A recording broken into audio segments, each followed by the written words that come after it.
usa uno de sus seguidores una fotografía de mi hijo. For Mari Montes, a photo of her son posted next to a nasty message crossed the line. The work of an online attacker. It's a harassment campaign meant to discredit me.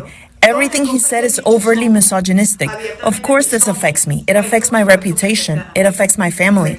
The Miami-based journalist says she's faced offensive threats and messages from a stalker and his followers via social media since 2018. They tried to discredit her work as a sports journalist at first, but Montes says the online attacks grew more frequent and intense, and eventually included physical threats.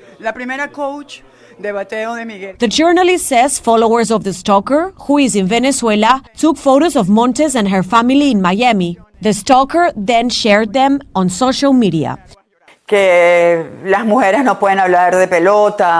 They would say that women can't talk about baseball, that I don't know anything about it. I have nothing to prove regarding my knowledge of baseball, but the personal attacks on my reputation, my marriage, my children, that's another thing. Montes alerted U.S. authorities, but because her aggressor is outside the country, there's little they can do. Her case is not an isolated experience. A joint study by the International Center for Journalists, or ICFJ, and UNESCO found 73% of the female journalists surveyed experienced online violence. Nabila Shavir is one of the study's researchers. Voices are being chilled of key women journalists who are trying to just simply do their work. Online abuse and threats can take a psychological toll and lead to self-censorship on critical issues, say experts. Female colleagues have stopped posting on social media, and some have even left journalism because of these attacks. Ultimately, that's their goal, to intimidate and silence you.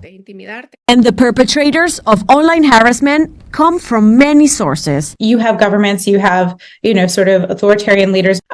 Then you have a number of non-state actors. And then there's sort of just like the sort of classic, you think of like the troll in the basement who's just like out here like taunting people. Experts say online targeting of journalists is frequent, but female reporters are singled out with more gendered attacks. They're being critiqued for appearance, or they're being critiqued for lack of intelligence, or perceived like something that is specifically tied to the fact that they are a woman, which then makes them, like less credible in the eyes of the attacker.